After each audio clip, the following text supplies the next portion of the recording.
Yo, what's going on, Dragon Ballers? Welcome back to another video. Sorry about the lack of video yesterday. Yesterday was just a crazy day. And sorry it's been a while since I brought you guys some gameplay. It's kind of hard to get the guys together to record some IRL gameplay, believe it or not. So we did get together this past week, recorded some gameplay. So on the left, we've got my friend Nick playing his Skilless Veggie deck. You guys might remember that from the channel probably like 2 or 3 months ago from this point. He's still been playing the deck. It's still very strong, very aggressive. And on the right, we have Danny Wynn testing the red-green Gogeta Veku ramp deck that got second place at Gen Con. He was really intrigued by the deck because he just loves cards that do broken things. So we're basically going to watch this and see how it goes. So Nick's going first. Turn 1, charge the Caulifla into the Kid Goku. Ideal turn 1 play. Gogeta doesn't really have any way to remove it turn 1 effectively. So this is pretty value for Nick here.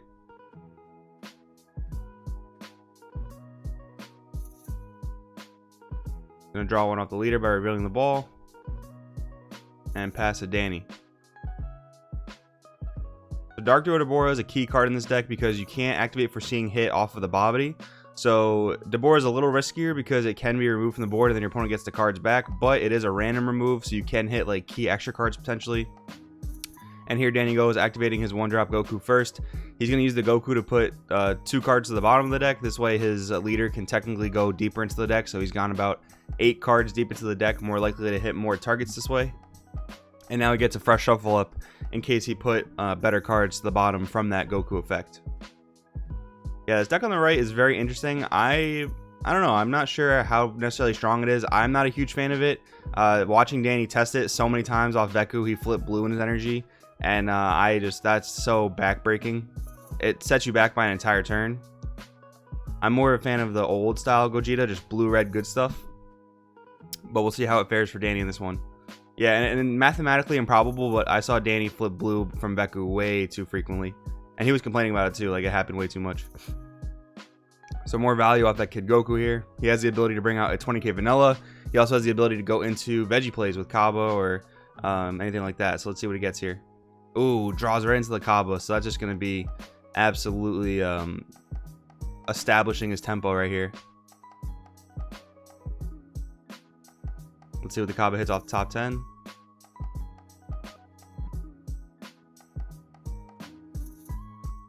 I believe that's 9.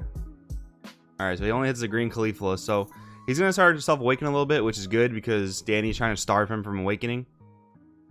But I think the red Caulifla would have been a little bit better, but unfortunately he didn't get there.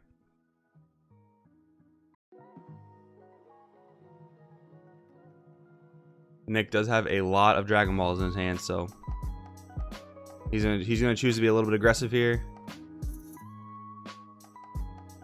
Definitely don't blame him.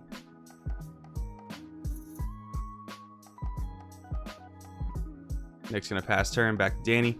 And going second in the Gogeta ramp deck also is a little bit rough because before you can even get your blocker on board, you have to tap out turns 1, 2, 3, and your opponent has the ability to really aggro you down. So nice thing is though, Danny's hand's looking a little bit big because all those 1-drops do go back to hand. They're just basically recycled 5k combos, and the leader searches without attacking, so you can passively gain some advantage.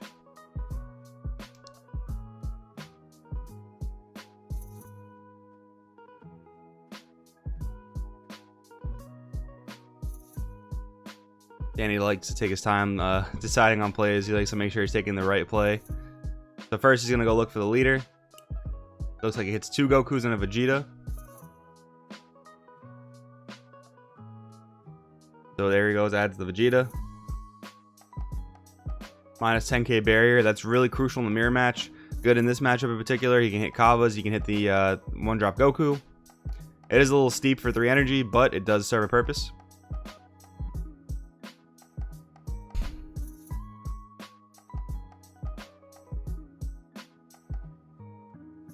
Passing back to Nick, charges his first red.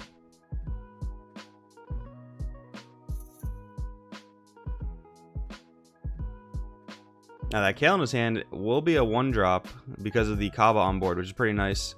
Only thing is he doesn't have another U6 on the board, so he'd have to establish one of those first. The way his hand looks, it looks like he might go for a 1-drop Kid Goku play rather than the actually it could go for the Caulifla here. Yeah, that'll help him awaken a little faster. He just hits the vanilla too, so now he can awaken, which is pretty clutch. Nick is just getting all the cards he needs. That's really good. He's going to attack with the 1-drop Kid Goku, trying to be as aggressive as possible right now. So that tells me he's going to try and swing this entire board. We'll see how that works out for him. Danny kind of reading that he's going to be attacking a lot this turn, so he wants to out-combo some of the smaller attacks. Nick going to awaken here. Only downside is doesn't look like Nick has too much to do with his energy. He could hardcast that kill for 3, which would be pretty energy efficient. But let's see what he gets here. He's going to draw 2 off of the leader effect. Get rid of a power burst. Doesn't feel like he needs to be too defensive. Which I don't blame him. He probably runs 4, and Danny has at least 2 more turns before he can really do anything crazy. Kid effect, bring out a beat stick. I don't know, I think I would have maybe played the crit in this scenario. The crit, just when your opponent's at higher than 4 life, is really damaging. And I don't necessarily see something else he wants to keep energy up for, but still free real estate.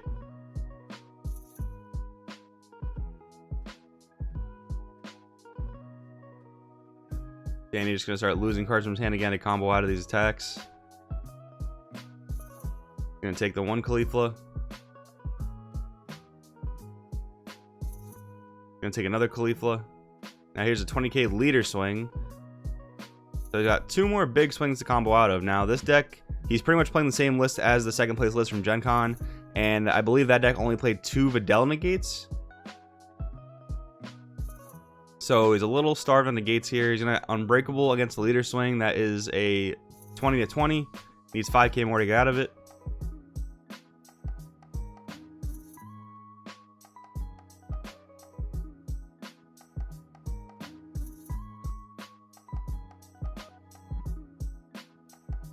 And that's going to bring him to 3rd. Oh, no. So Nick did combo into it. My apologies. My apologies. So he could play the 1-drop Kid Goku, grab the ball back. Gotcha. So yeah, and actually, Danny had to waste an additional card, and Nick kind of just evened out on it.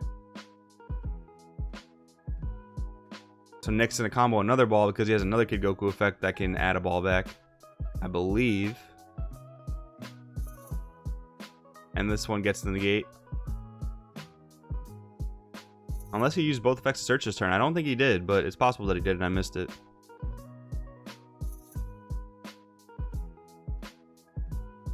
Either way, it's basically a free effect he'll get next turn when he wants to bring the ball back with one of the kids.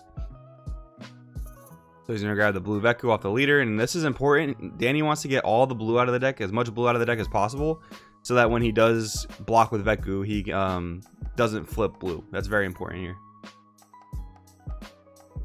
Yeah, I believe there's only 8 blue cards in the deck, the 4 Vekus and the 4 super combos, no blue negates. So that is pretty important to note. So Danny is going to awaken here. He's got 2 energy to spin something back to the deck. He can search for more cards with his 1-drops. Let's see what he goes for here.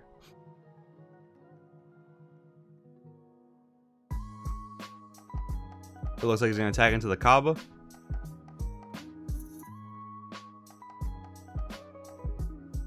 Yeah, it's pretty tough for Nick to defend that without either a Sparking 5 super combo, which he doesn't have Sparking yet, or without being at 4 life for his normal super combo. It's pretty rough.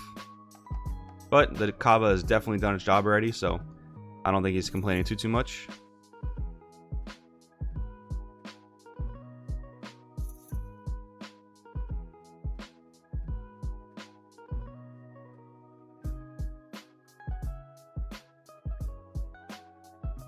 Danny gonna activate the effect of Gogeta to put the 30k back to the bottom. Now, I understand it because it is a very big threat, but the Kid Goku will get it back next turn for 2 energy anyway. But it is a 2 energy investment, so I guess Danny's logic is basically, hey, if you want to grab this 30k back from the deck, you're gonna have to, pay 2 for it, which it makes sense.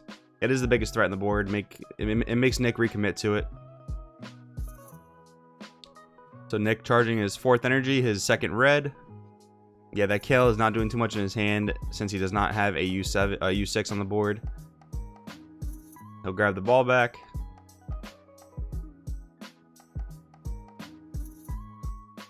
Now let's see if he goes for, I mean, he could technically go for both here. He's going to go for a Kaba, and he still has 2 energy to go for a 30k Goku play. He does hit the U6 Caulifla, which is absolutely huge right here. Now he's hoping to hit another Kale potentially. The red Kale, the red 2-drop Kale. Because that is just straight up value town. So first 4, 5, 6, 7 looks like a whiff. That is rough, but his board is quite wide already, so that's fine. Now technically what would have been a slightly better play would have been to use the Kid Goku effect to grab a 30k out of the deck, because that would have thinned the deck a little bit. If he had another one, he actually might only play 2 30ks. But if he did have another 30k in the deck, he could have potentially used that to shuffle the deck up, and reduce his odds of not seeing a U6 off the top 7 with that Caulifla. Just a little slight note for you guys wondering about consistency. Leader attacking leader. Yeah, it's tough as a Veku player. You're trying to decide what attack is the best one to block with Veku. You want to block the most damaging attack, but sometimes your opponent can get you off guard and then not swing with their most threatening attacker, and you just get a whole turn of not being able to ramp. So that could be pretty devastating.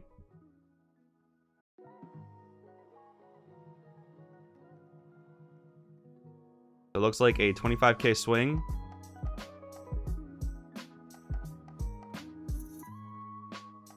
Caulifla's going to get chump blocked by the Veku. But that lets him bring out this prize attack Frieza. That's pretty big. That's pretty big here. 15k crit. Danny does hit double red, which is exactly what he wants to see.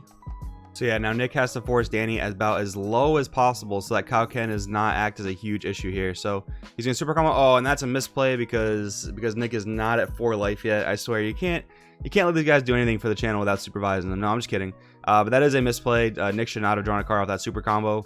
But it is what it is. Just some playtesting at the house. So don't kill him too hard for that in the comments. But that was a misplay. However, Danny just combos out of it. Nick should basically be playing with 1 less card in hand, but it is what it is.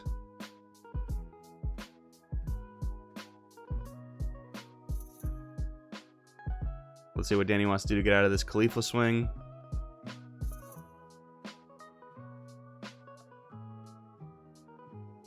He's going to drop 2 to not take the damage. He wants to be able to resolve Kaioken twice, it looks like. Caulifla going in at the leader.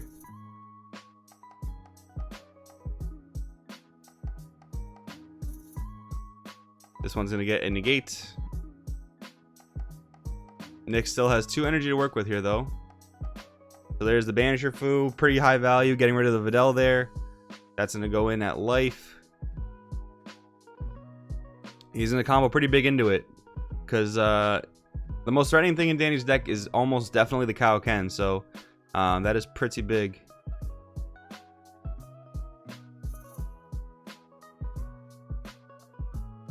He's going to take the 2. He's pretty much forced to do it. So Danny does not really have access to Kaioken. That's one of the big counters to Kaioken, is just making them go down to 1 life. They can't really resolve the effect. Their other bombs aren't as threatening as the Kaioken. So we'll see what happens here with Danny. That's 6 red. So now Bobbidi is live.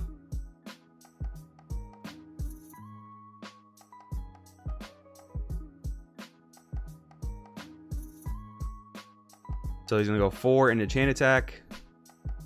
Bringing out Babidi. Now this used to be the one of the most broken combos in the game, but before I believe before set 3 came out, they decided to errata Babidi to 6 red energy, which definitely was a good call. Bobidi's still doing stupid things in this format though, which is pretty funny. But it does require the 6 red energy because that card is errated. If you guys are looking at your Bobidis at home and don't know, it is errated. You cannot activate its effect unless you have 6 red energy. So now the Deborah is huge here because Nick decided to put himself down to 3 cards in hand. That Kefla is going to get Danny some crazy value, help him clear over his opponent's board. So we'll see what happens here.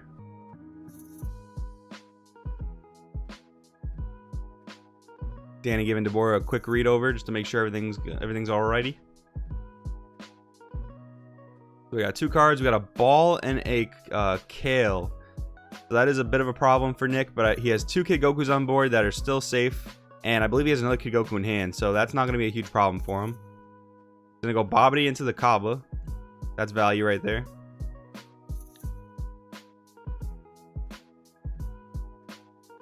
leader into Frieza, I believe.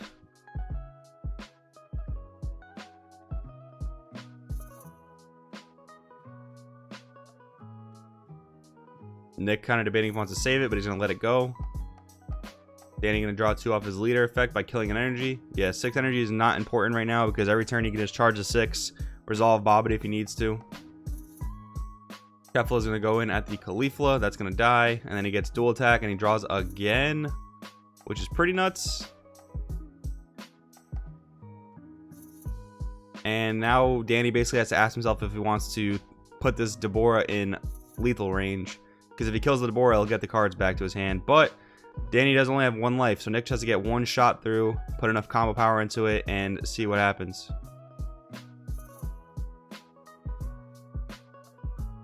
He is going to decide to swing into the Caulifla here.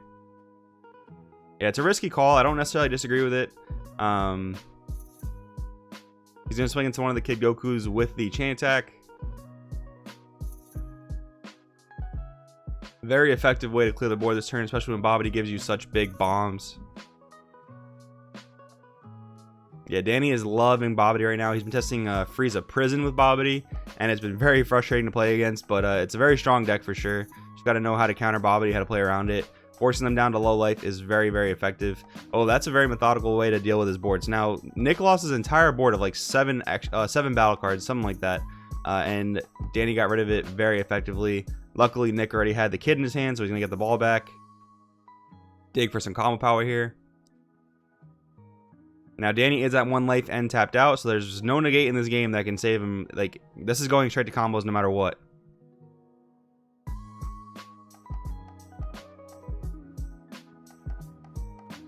Nick has a lot of pressure, so he has the leader swing, obviously. He's got the Rildo swing.